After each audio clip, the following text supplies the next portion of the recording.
Ya, cabrón. Buenas tardes a todos. Espero que se encuentren bien y vamos a proceder a hacer la ayudantía 3 de administración de la producción. Bueno, en esta ayudantía, a ver, primero, ¿se escucha? Necesito saber si se escucha bien.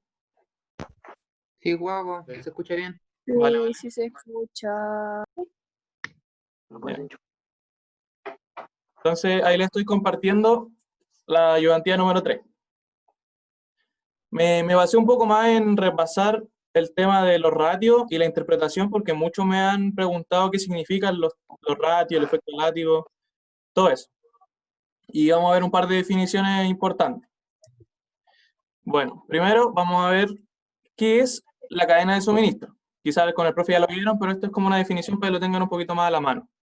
La cadena de suministro es el nombre que se le otorga a todos los pasos involucrados en la preparación y distribución de un elemento para su venta. Es decir, el proceso que se encarga de la planificación y coordinación de las tareas y objetivos a cumplir. ¿Ya? O sea que la cadena de suministro es como el proceso global donde se parte con materias primas, como se ve acá, y termina en la distribución y hay ventas de un producto que queramos crear, distribuir y vender. Eso sí es la cadena de suministro. Bueno, también vamos a analizar un par de ratios que muchos estaban como perdidos en no saber cómo analizarlo. Bueno, el porcentaje invertido en inventario es un ratio súper simple y se basa en que es el porcentaje de la empresa que invierte en inventario en razón de los activos totales de la misma. Si ustedes recordarán, esto es inversión en inventario partido en activos totales. Entonces, es la cantidad de dinero que la empresa dispone de los activos totales a inversión en inventario. Es súper simple y no hay mucho que hablar sobre él. Luego, la rotación de inventario. La rotación de inventario se define como el número de veces que nuestro inventario se transforma en dinero o cuentas por cobrar. O sea, ¿cuántas veces nosotros podemos vender todo nuestro inventario para que rote, para que entre uno nuevo? O sea, es decir, una venta en un determinado periodo. Casi siempre la rotación de inventario se ve en años. ¿Cuántas veces rota el inventario en un año? Acá tenemos un par de ejemplos. En el sector industrial, la rotación de inventario suele ser entre 4 y 5 veces al año. En grandes superficies, o sea, empresas de grandes superficie, suele llegar a 8. Y en los supermercados y hipermercados puede llegar a 25, lo cual es súper obvio debido a que los supermercados casi siempre tienen solo productos de alimentación, como acá lo menciona. Entonces, los productos de alimentación son perecibles en su mayoría.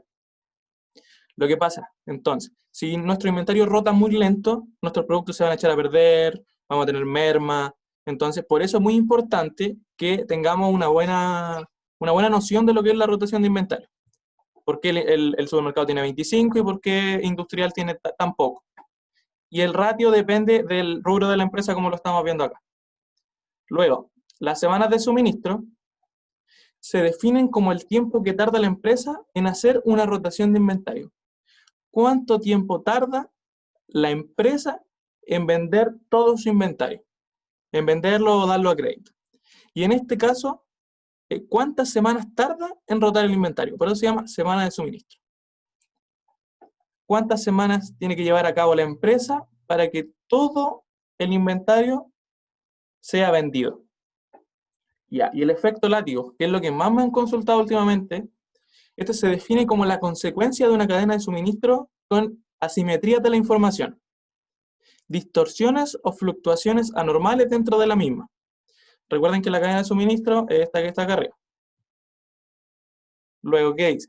Si en sí el efecto látigo es una situación donde se observa un aumento en la variabilidad, o sea, la varianza de los pedidos, incluso cuando la demanda del mercado es estable. Por eso existe la comparación entre la varianza de los pedidos y la varianza de la demanda. También es un grave desajuste entre la varianza de los pedidos y la varianza de la demanda, entre los agentes de la cadena de suministro. Como lo habíamos visto anteriormente, entre el minorista y el mayorista existen problemas de información, entonces uno pide más de lo que necesita y existe este efecto látigo.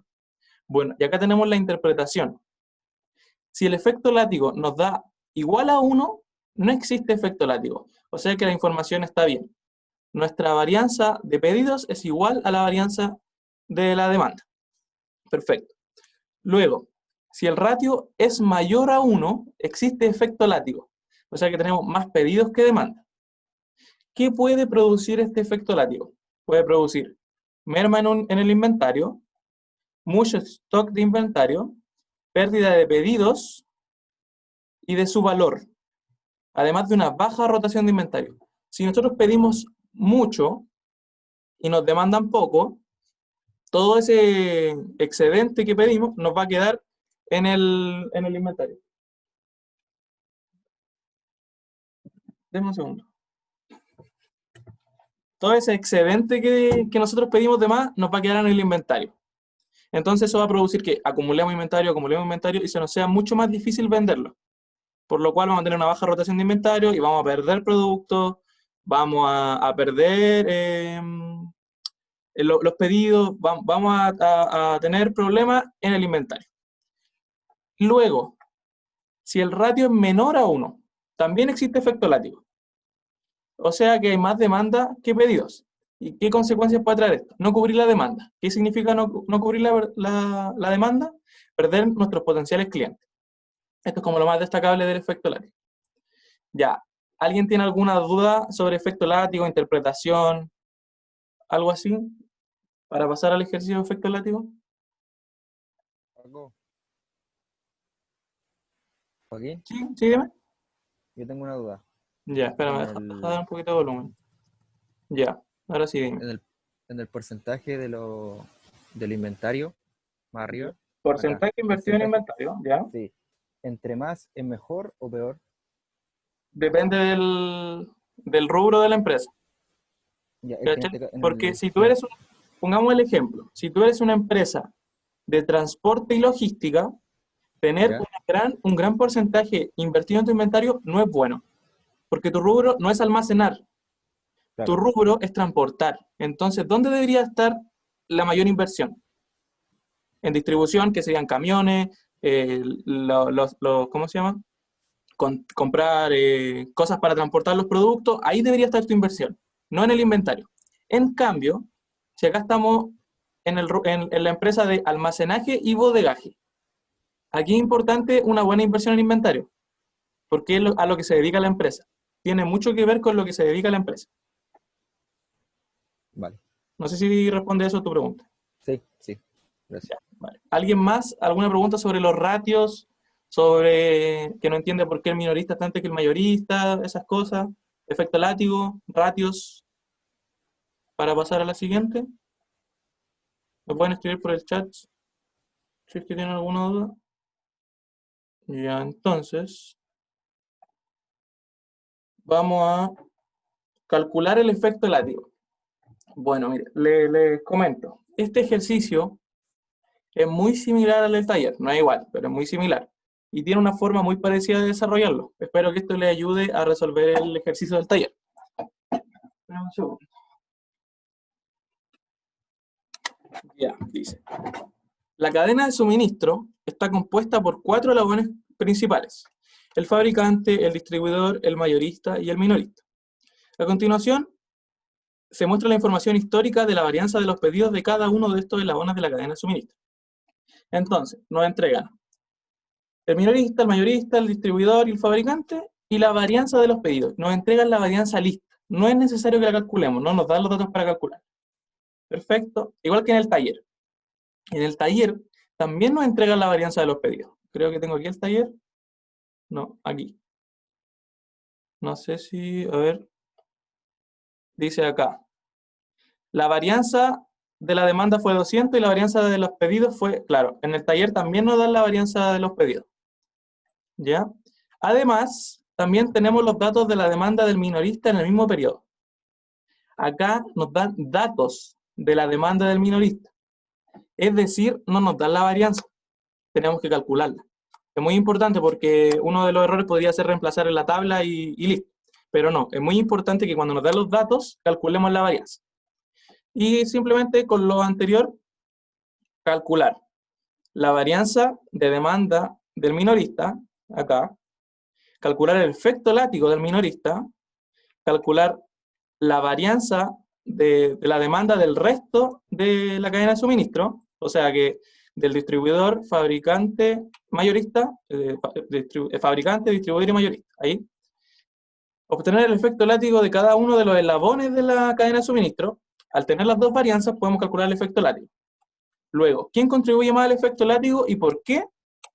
Y luego de una revisión del informe de demanda, se encontró que existía una falla en la entrega de datos y la demanda se vería afectada a una disminución del 20%. ¿Qué ocurre con la varianza de la demanda del minorista? Y esto influye, este error de entrega de datos influye en el efecto látigo de la cadena de suministro. Argumento. Ya, como siempre se lo hago con pauta, quise hacerlo de una forma diferente ahora, vamos a desarrollarlo en la ayudantía, para que todos vayan viendo cómo se hace paso a paso, y cuando no entiendan algo, por favor, escríbanme o háblenme o algo, ¿ya? No puedo estar leyendo siempre el chat, así que si pueden hablarme o alguien decirme que están hablando. Entonces, ¿qué es lo primero que nos dan? Los datos. Como les comenté, es muy importante mantener el orden en los datos. Por eso yo hice este Excel, acá, y aquí ordené cadena de suministro, minorista, mayorista, distribuidor y fabricante. ¿Se ve el Excel o no se ve? No se ve el Excel. Ya, voy a ver. ¿Cómo comparto el Excel? Compartir pantalla. Acá. Ya, ahora sí. Sí, ahora sí. Ya. Entonces yo ordené los datos que nos dieron de la cadena de suministro. El minorista, el mayorista, el distribuidor y el fabricante. Nos dieron la varianza de los pedidos. Entonces simplemente la reemplazamos aquí. Varianza de los pedidos del minorista, 600. Del mayorista, 800. Del distribuidor, 1000. Y del fabricante, 1500. Eso es lo más simple. Luego, a nosotros nos dan los datos de la demanda del minorista. Nos dan esos datos. Chuta. Esos datos nos dan. Ya. Entonces, nosotros tenemos que calcular la varianza de estos datos. ¿Cómo lo calculamos en Excel? En Excel es mucho más fácil que en la calculadora o que a mano. Uno pone igual var y le aparece de segundo varianza S, que se refiere a la varianza muestral. Doble clic y nos dice que indiquemos los números.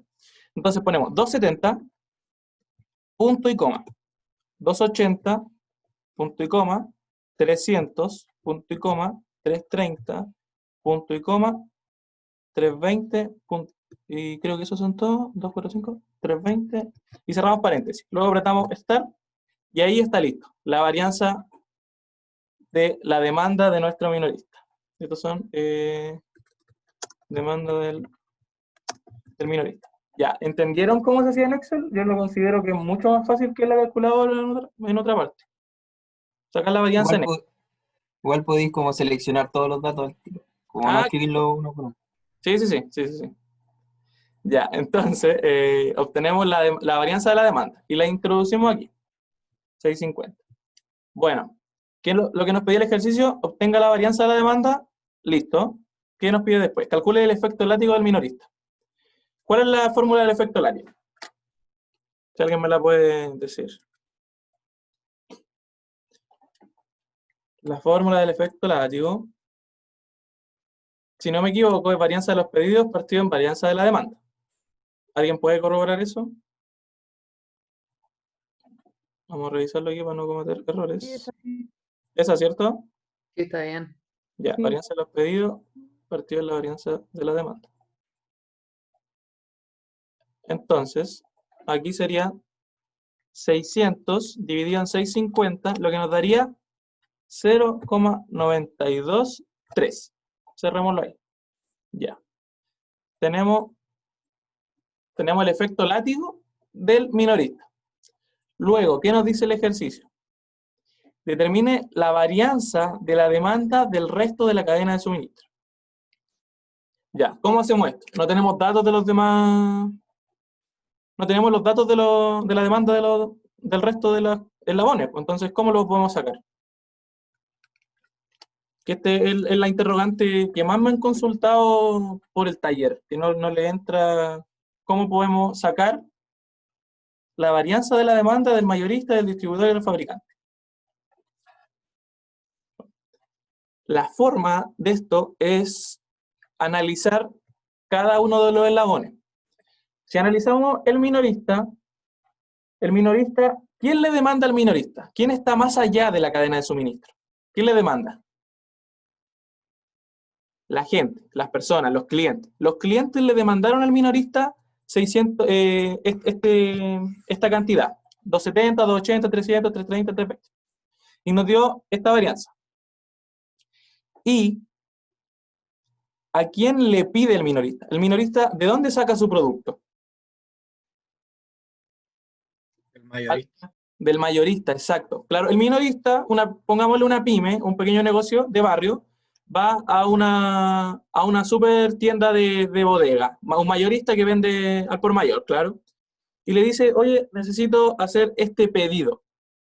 Te hago este pedido que tiene una varianza de 600. Perfecto, dice el mayorista. Y el pedido del minorista se transforma en la demanda del mayorista. Entonces, es por esto que esta tabla se puede completar así, cruzada. Cuando el minorista pide 600, al mayorista se le demandan 600. Perfecto. Luego, con el mayorista le hace pedidos al distribuidor. Y el distribuidor tiene demandas por la misma cantidad de los pedidos que le hace el mayorista. Serían 800. Y lo mismo con el distribuidor y el fabricante. Ya. ¿Quién no entendió nada? ¿Quién quiere que lo repita? ¿Quién está muy perdido? ¿O se perdió en alguna parte? Esta es la forma de completar la tabla. Es muy parecida a la que le hizo el profe en el taller, con diferentes números, pero es la misma forma. El profe en el taller les da estos datos y la varianza de la demanda. Entonces ahí ustedes tienen que completar. Bueno, luego, ¿qué nos pide el ejercicio? Obtenga el efecto látigo de cada uno de los eslabones de la cadena de suministro. Ya, si pueden ir escribiéndomelo en el chat para que los vayan calculando ustedes también y lo vamos corroborando entre los dos. Por favor. El del mayorista.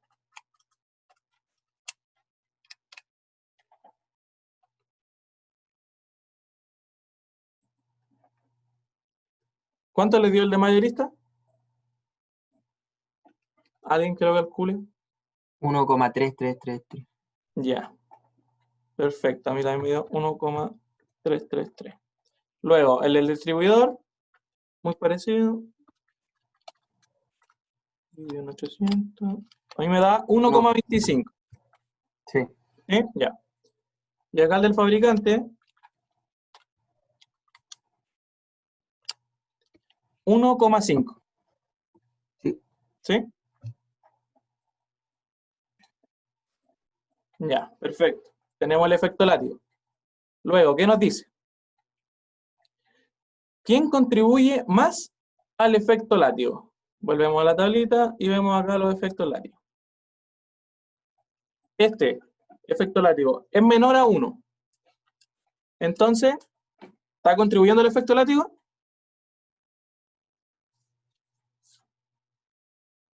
¿Sí o no?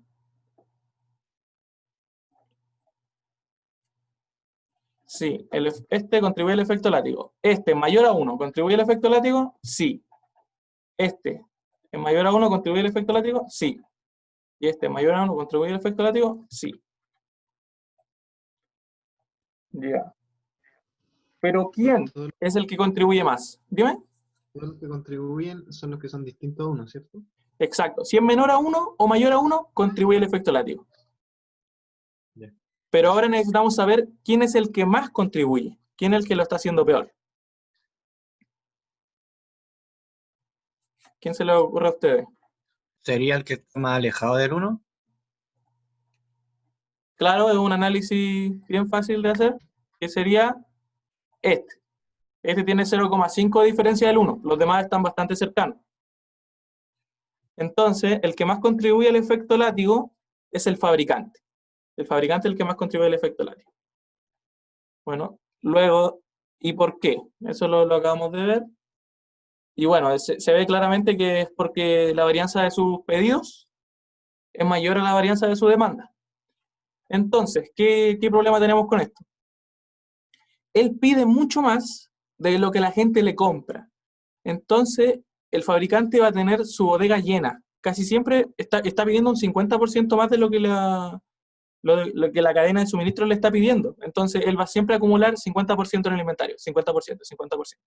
Lo que va a llevar esta mala gestión a que el fabricante tenga su bodega llena, tenga una baja rotación, tenga una baja semana de suministro, tenga problemas con el stock y además tenga pérdida.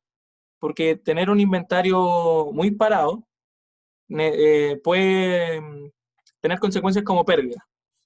Entonces, ese sería el porqué, bueno, esa sería la explicación del 1,5. Y luego nos comentan que existe un error en la entrega de los datos y que la demanda del minorista está mal dada y que se vería afectado en una disminución del 20%. La demanda del minorista. Entonces, esta va a ser la nueva demanda del minorista. Después yo les voy a subir esto ordenadito ya, pero la idea de esto es para que ustedes vayan viendo cómo se desarrolla un ejercicio y sobre todo para que entiendan el ejercicio del taller. Entonces, si nos dice que la demanda real es el 20%, esta pero menos 20%, multiplicamos esa por 0,8, que sería 270 por 0,8 y nos da 216. Esta sería la demanda real. 216, aquí 280 por 0,8 nos daría 224. Acá 300 por 0,8 nos daría 240. Acá 330 por 0,8 nos daría 264. Y 320 por 0,8 nos daría 256. Ya, ¿entendieron qué dice acá? ¿O alguien se perdió? Esto que vamos a marcar aquí, eso que está marcado en azul, es la nueva, en realidad la real. La real demanda del minorista. ¿Qué va a pasar con esto? Que al tener nuevos datos, nuestra media va a cambiar, lo que significa que nuestra varianza va a cambiar. Entonces debemos calcular la nueva varianza. Esto tenía una varianza igual a 650. Ahora necesitamos calcular la nueva varianza, porque esta varianza está mala, debido al error de información. Entonces calculamos la nueva varianza. Varianza ds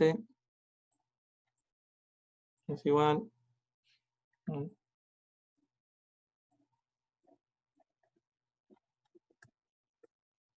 nos daría 416. ¿Alguien puede corroborar eso? Por favor. Si le da lo mismo. De la calculadora en donde sea.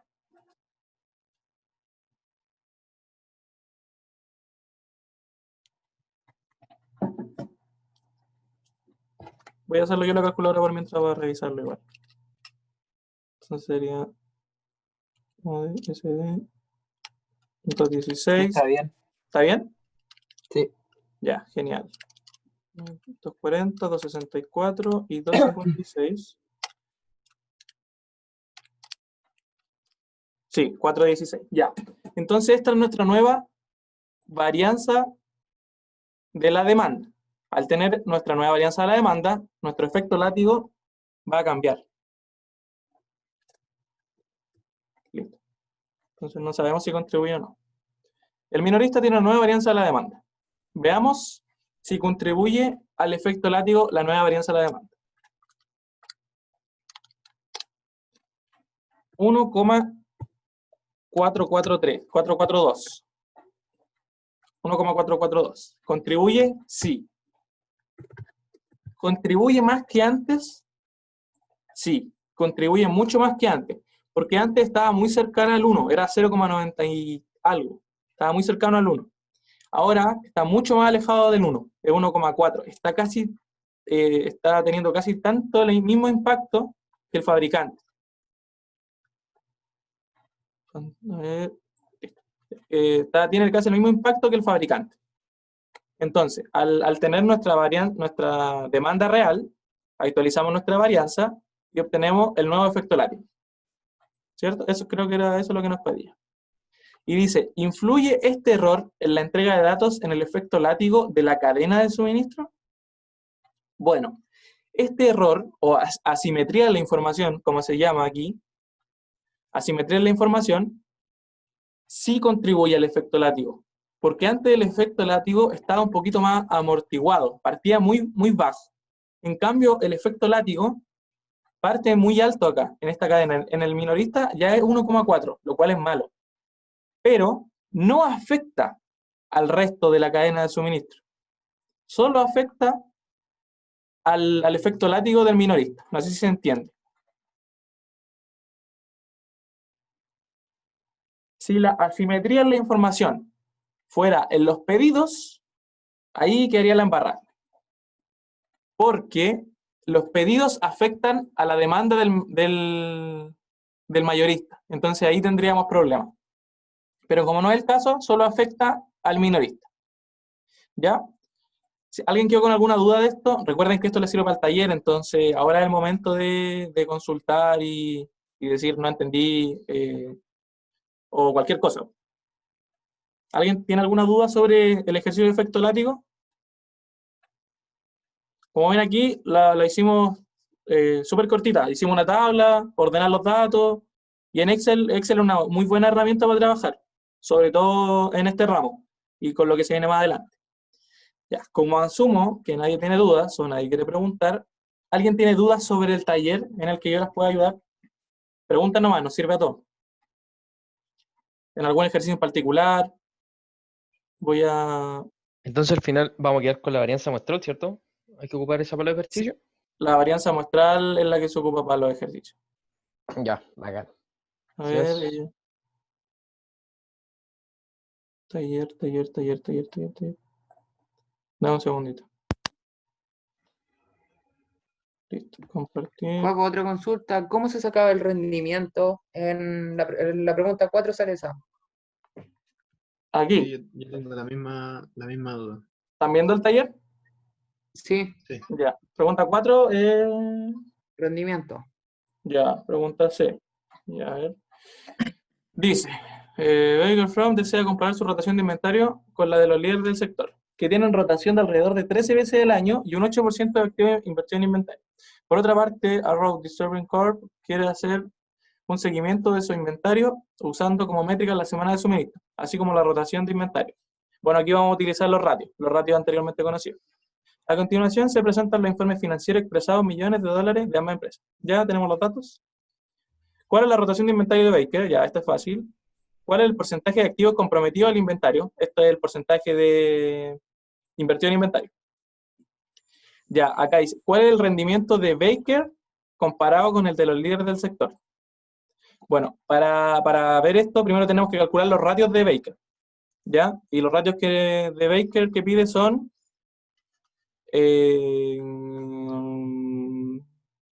tenemos que compararlo con esto.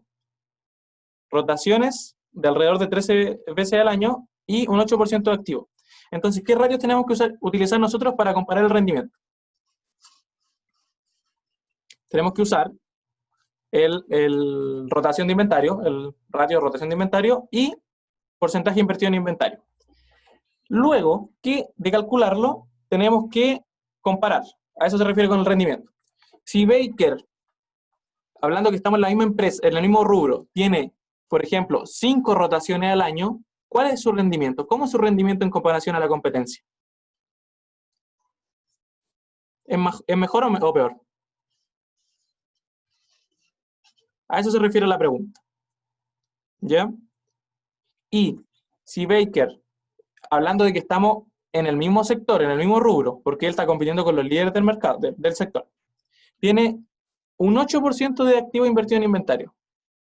Si Baker tiene más o menos, eso lo hace Esto de rendimiento se refiere a si es competitivo, por ejemplo, para que se entienda un poquito mejor. Baker es competitivo, Baker no es competitivo, Baker está bien en comparación a los líderes, Baker está mal en comparación a los líderes. A eso se refiere la pregunta. Tienes que calcular y comparar. Y para eso es muy importante analizar los ratios. Por eso es muy importante saber qué son los ratios, no solamente un número. Porque, por ejemplo, acá en el 13, si Baker tiene más y no sabemos la definición del ratio, no sabemos si está bien rotar tantas veces el inventario o está mal. ¿Ya? Entonces, en eso tienen que fijarse. No sé si eso responde a tu pregunta.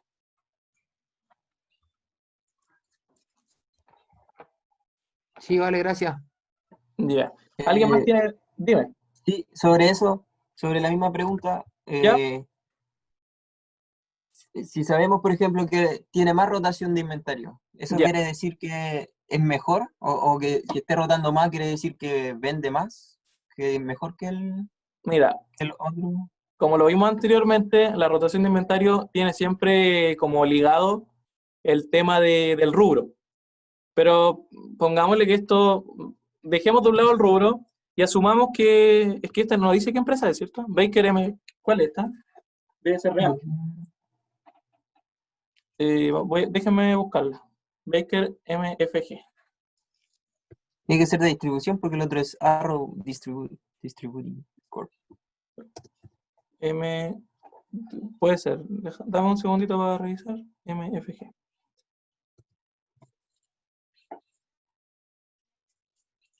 Empresa manufacturera.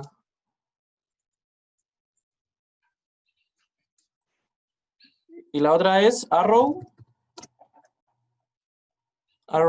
Distributing Corp.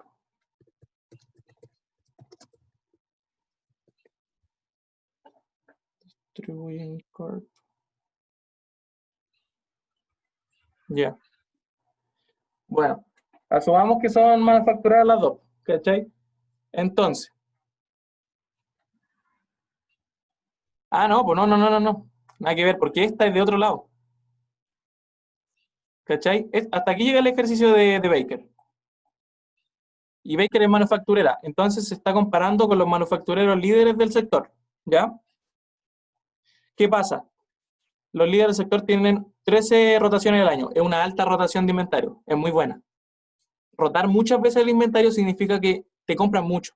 Te compran mucho, tú pides mucho y rota tu inventario. Está funcionando bien. En este tipo de casos, entre más rota el inventario, podríamos decir que estás mejor. Estás trabajando y gestionando bien tu inventario.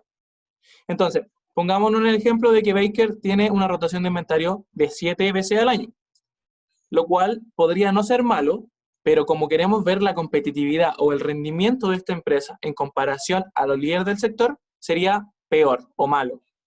¿Cachai? Así podríamos hacer el análisis. Si es mejor, podríamos asumir que vende más, que tiene una mejor gestión de la información, tiene una buena cantidad de pedidos y demanda la tiene simétrica, o sea que son muy parecidas o iguales. Está trabajando bien. Entonces es mejor, tiene un mejor rendimiento. ¿Ya?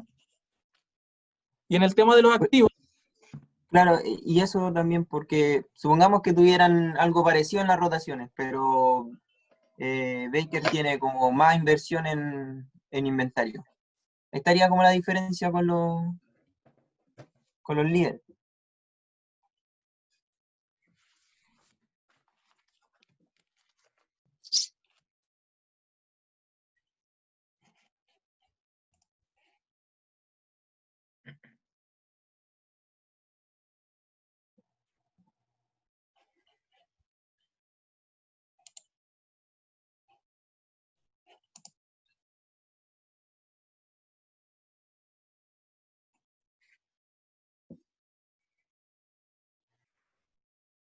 No se escucha, o yo no escucho. Ay, sorry. Ya, sé que se me murió. Ya, mira. No sé si no escuchaste nada, supongo. El tema No. del porcentaje de inversión en inventario va ligado a las rotaciones. ¿Por qué? Porque esto no es un 8%. Ponele que son 100 lucas. Y tú rotaste 13 veces a 100 lucas. O sea, llegaron 100 lucas, se fueron 100 lucas, llegaron 100 lucas, se fueron 100 lucas. Moviste esa plata. ¿Qué pasa si esas 100 lucas tú las rotáis 7 veces? Esa plata se queda mucho más estática, pierde valor, se queda ahí en el inventario. Entonces, pongamos el ejemplo que la otra empresa, o sea, que Baker tiene 20% de activos invertidos, tiene mucha más plata, y la rota al mismo nivel. Está poniendo en circulación más dinero, está trabajando con más plata, ¿cachai? Y yo creo, a través de este análisis que acabamos de hacer, que es mejor, pues, tiene un mejor rendimiento. Tiene más dinero invertido y lo trabaja de igual forma, lo rota de igual forma, lo administra de buena forma. ¿Cachai? Así sería como el análisis que deberían hacer. Siempre estos ratios están unidos. Ah, ya, que igual lo estaba pensando como al revés. Como que si invierte menos y rota lo mismo, es como más eficiente, po, porque gasta menos en inventario y rota la misma cantidad. También se puede ver de esa forma, pero por eso te digo, tiene que ver con el tema del manufacturero, po. Al manufacturero igual le conviene tener en su inventario cantidad y ir rotándola. ¿Cachai? Si la persona tuviera el 50% de sus activos en el inventario, mucha plata, y lo rota muy poco, esa persona lo está haciendo mal, a menos que sea una empresa que rote poco. ¿Cachai? Pero en el análisis, según lo que tengo entendido yo, se hace así. Voy Ya. a consultarle al profe, porque también puedo estar equivocado, y yo les voy a mandar un correo o un WhatsApp, ¿ya? Igual dependería como de las cantidades de inventario que tiene. Claro, porque aquí Por ejemplo, Baker puede ser más pequeña que que el líder, entonces no necesita rotar tiene o no 1000 necesita tanto inventario. y activos totales tiene 8600. Ya, Baker tiene un 11% de inversión en inventario. Claro, tiene un análisis. Voy a preguntarle al profe porque me entró un poquito la duda. Voy a preguntarle y yo les comento, ¿ya? Ya. Vale, gracias. Ya. ¿Alguna otra duda con el taller? Porque creo que estamos como, bueno, se alargó más de 40 minutos porque el Zoom dejó, así que. ¿Alguien tiene alguna duda con el taller? Para que aprovechemos de verla, ayudarle un poquito. ¿El profe va a abrir un link para mandarla o ya lo abrió? El profe va a abrir un link. Déjame revisar si ya lo abrió, pero lo dudo. Creo que dijo que lo iba a hacer el mismo día de la entrega. Yo quedé con una duda con la pregunta 3. Ya, pregunta número 3. Dime. Eso que dice de la varianza de las órdenes de pedido igual a la varianza de la demanda para ese proveedor de la empresa, es lo que explicaste al principio, que se puede rellenar como el Excel cruzado. Ah, ya. Exacto, a eso se Esa era refiere. mi duda, ¿no? Porque Gracias. la varianza de la orden es la varianza de la demanda, pues es lo que vimos en la tablita. Sí. Sí. Vale. Ya, gracias. De nada. Bueno, si nadie más tiene duda o algún comentario, consulta, podemos dar hasta aquí la sesión. Espero que les vaya bien en el taller y estudien. Nos vemos el próximo miércoles. Si no me equivoco, sí, próximo. Gracias. Chao, gracias. Vale, gracias, Joaco. Chao. Gracias. De nada.